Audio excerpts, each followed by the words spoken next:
ग्वालियर में regional industries conclave को लेकर केंद्रीय मंत्री ज्योतिरादित्य सिंधिया बेहद ही उत्साहित हैं। लिहाजा ज्योतिरादित्य सिंधिया ग्वालियर पहुंच गए और उन्होंने कहा कि ग्वालियर चंबल संभाग दिल्ली का काउंटर मैग्नेट बन सकता है। थोड़ा इंतजार करिए। मुख्यमंत्री मोहन यादव के नेतृत्व में ग्वालियर आगे बढ़ेगा। देखिए खास report. Gwalior regional industries conclave को लेकर जोश में सिंधिया। 28 अगस्त को ग्वालियर में उद्योगपतियों के लिए बिछेगा रेड कारपेट।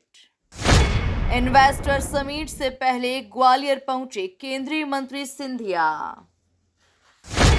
सिंधिया बोले, निवेश के क्षेत्र में दिल्ली का मैग्नेट काउंटर बनेगा ग्वालियर चंबल संभाग। 28 अगस्त को मोहन सरकार ग्वालियर में उद्योगपतियों के लिए रेड कारपेट बिछाएगी।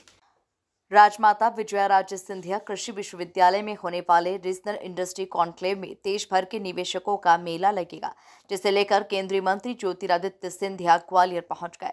एयरपोर्ट पर बीजेपी कार्यकर्ताओं ने सिंधिया का जोरदार स्वागत किया।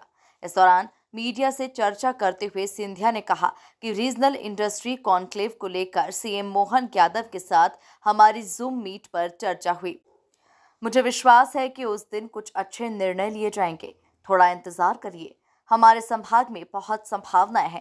ग्वालियर चंबल संभाग दिल्ली का काउंटर मैग्नेट बन सकता है। रीजनल इंडस्ट्री कॉन्क्लेव परसों है। इसके पहले हम लोगों का मुख्यमंत्री जी भी ग्वालियर आए थे। जूम पर हम लोगों का कॉन्फ्रेंस भी हुआ। बड़ी उत्सुकता है और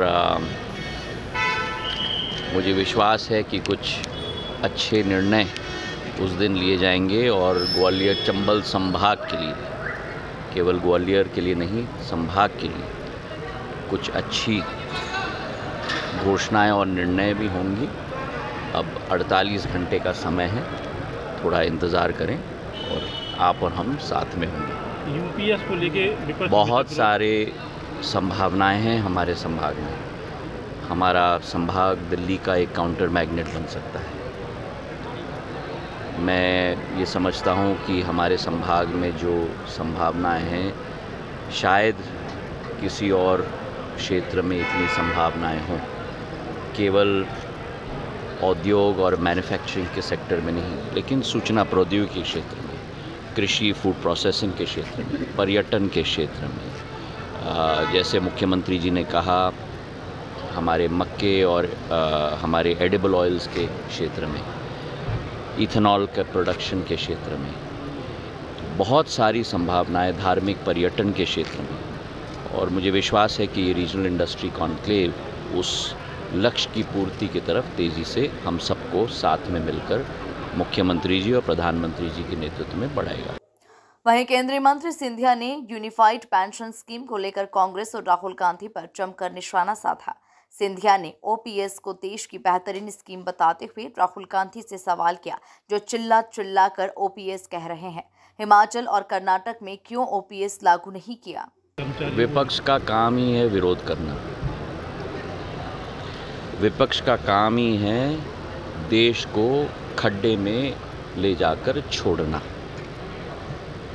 जिस यूपीएस को प्रधानमंत्री जी ने स्वयं विचार विमर्श करके लंबे अरसे पर सारे सरकारी कर्मचारी के संगठनों के साथ मिलकर चर्चा करके रास्ता निकालकर कि जो हमारे कर्मचारियों के हित में नीति होगी, unified pension scheme new pension scheme नहीं है, ओल्ड पेंशन स्कीम नहीं है, सबसे बेहतरीन पेंशन स्कीम है हमारे सभी सरकारी कर्मचारियों के लिए, जहां एक एक कर्मचारी को कम से कम 50% अपने बेसिक पे का पिछले 12 महीनों का पेंशन दिया जाएगा। वहीं उसी के साथ जो पहले 10% केंद्र सरकार का कंट्रीब्यूशन होता था, ये प्रधानमंत्री नरेंद्र मोदी जी ही हैं जिन्होंने 10% से बढ़ाकर उस सरकार का कंट्रीब्यूशन को 14% तक ले गए। और आज भी कई विपक्ष के राज्य हैं जो चिल्ला चिल्ला कर बोलते हैं ओपीएस के बारे में, जहां उन्होंने 10% से 14% भी नहीं बढ़ाया। आप स्वयं तहकीकात करिएगा विपक्ष के राज्यों की स्थिति। और आज वो केंद्र सरकार ने 14% जो केंद्र सरकार का कंट्रीब्यूशन है, ऐतिहासिक कदम में प्रधानमंत्री जी ने उसको बढ़ाकर 14 से 18.5% कर दिया। मेरा प्रश्न तो उन विपक्ष के राज्यों से है, कथनी और करनी में अंतर क्यों? सरकारी कर्मचारी के लिए मुंह से बोलती केवल क्यों नहीं, कागज पे हस्ताक्षर और नोटिफिकेशन जारी क्यों नहीं कर रहे? उनके हित का काम क्यों नहीं कर रहे, जो प्रधानमंत्री जी ने कैबिनेट में पारित करके कर दिया है 10 से 14 और इस कैबिनेट नोट के आधार पे 14 से 18.5। मेरा प्रश्न है उन 10% राज्यों से, बोलना बंद कीजिए, कर्मचारियों के हित में कार्य करना शुरू कीजिए। और जो कांग्रेस पार्टी और कांग्रेस पार्टी के पूर्व अध्यक्ष जो आज चिल्ला चिल्ला कर कह रहे हैं ओपीएस, क्या हो गया?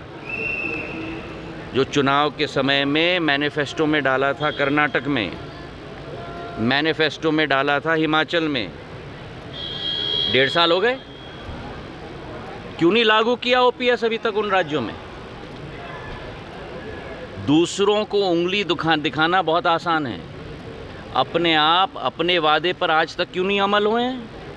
आप अगर ओपीएस इतना चिल्ला रहे हो, जो आपने जनता को कहा था कि आप ओपीएस लागू करोगे, हिमाचल में तो आपकी सरकार है, कर्नाटक में आपकी सरकार है, क्यों नहीं किया लागू ओपीएस? बोलना बंद कीजिए, काम करके दिखाइए। आज देश की जनता काम चाहती है, जो प्रधानमंत्री जी करके दिखाते हैं। और इसलिए कहा जाता है कि ये कामदारों की सरकार है, नामदारों की सरकार नहीं है। बहुत बहुत धन्यवाद। कुल मिलाकर इस इन्वेस्टर समीट से ग्वालियर चंबल में निवेश की कई बड़ी सौगातें मिलने वाली है, जहां अडानी अंबानी समूह सहित देश के कई बड़े औद्योगिक ग्रुप इस रीजनल इंडस्ट्री कॉन्क्लेव में शिरकत करेंगे। Bureau report, MP news, Gwalior.